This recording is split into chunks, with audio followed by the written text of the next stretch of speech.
Hi everybody, this is Kevin Purcell for Notebooks.com, and I have a Samsung Series 3 notebook. This is the model 301 UA model. It's a little bit older model, but I wanted to show it to you. I picked it up over the holidays with a great deal from Staples for only $350. Now you can't get it at that price anymore. In fact, it's not available at Staples anymore. On Amazon you can find it for around $500. But at that price, it's a nice little notebook. It's an 11.6-inch screen, corner to corner. It has an Intel Core i3 processor and 4 gigabytes of RAM.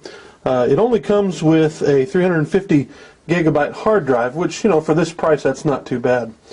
But those are the basic specs of it. Let me go ahead and show you the ports around the edges of it. Now, along this side, you'll notice that it's got an HDMI out port, and actually, I'm sorry, that's the Ethernet port, and it has this little open-up case because it's a little bit thin, and the port itself wouldn't be big enough normally. It has a couple of USB ports, and on this side there's one, and then the HDMI port, and this is your audio jack. And then here's the power input right here for charging it. Along the front, there are no ports whatsoever. On this side, you have 2 more USB ports and a VGA port, and that's it. And then along the back, you see there's nothing there. Now you notice the lid of the machine. It's got a few fingerprints here, but it's got this brushed aluminum feel to it, and it feels pretty good. Looks fairly nice. Has sort of a two-tone black and dark gray color, and you notice it's a fairly thin computer. Over here on the bottom, of course, you got a spot here for your memory.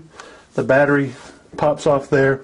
If you want to change the hard drive, though, you're going to have to remove this entire base. I haven't done that yet, but for the price, it's a nice little notebook.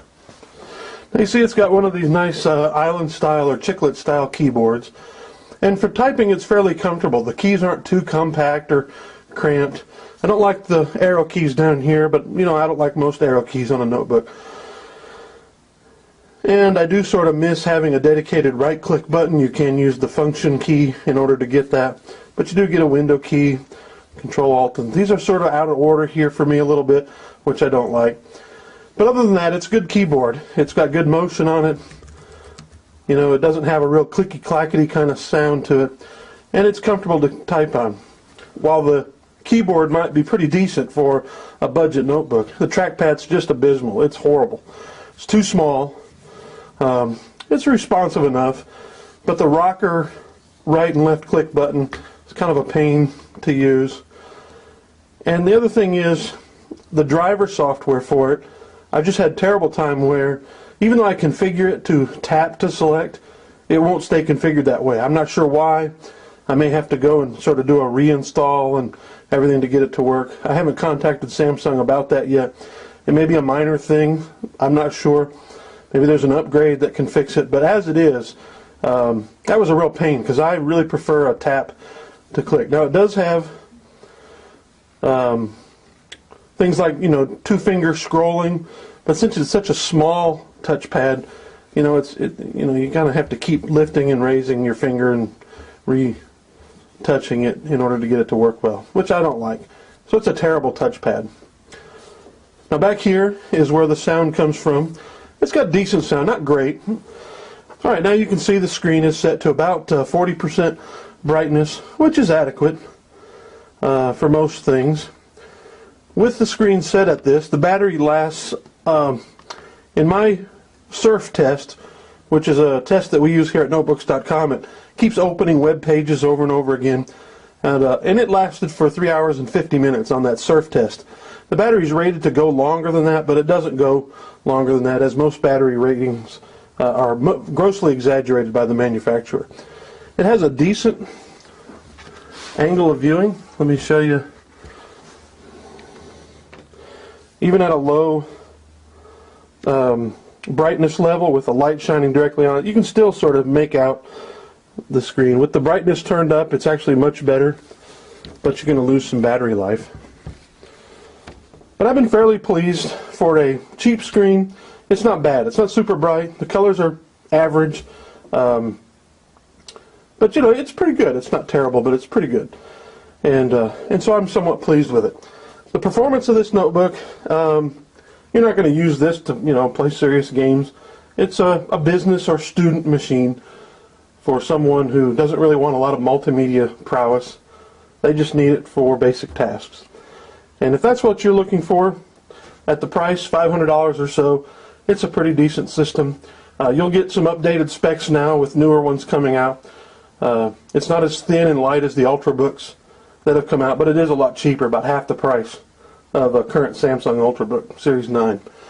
I've been pleased with it for the price that I paid, and I think if you find it for even $500, it's decent. And one of the cool things about this one is if you don't have a copy of Office, or your copy of Office is tied to another machine, it comes with the Home and Student Edition absolutely free. You'll get a trial that includes other programs in Office, but after the month is over, you'll go back to just giving you Word, Excel, and PowerPoint, which for most people's use is going to be all you're really going to need if you're just a student, an average home user, or something like that. I would like to say I'd recommend this. If I was giving it a scale of like a 5-point, I'd give it about a 3 to a 3.5, which means it's average to above average for someone who has real basic needs. The battery life lasting just under 4 hours. You know, if you were a student, you could take it, use it for a couple of morning classes, charge it up over lunchtime, and then take it with you in the afternoon to the library. If you're a business user, it'll last on most domestic flights, and you'd be pleased with it. You could take it to a couple of meetings, bring it back to your office, charge it up, and it charges up in about an hour. It's pretty good. So this has been the Samsung Series 3. It's also called the Samsung Princeton notebook. The model number is 300U1A, and I got it from Staples for $350. It's now available online at, say, Amazon for around $500 to $550. But this has been Kevin Purcell for Notebooks.com. Thanks for watching.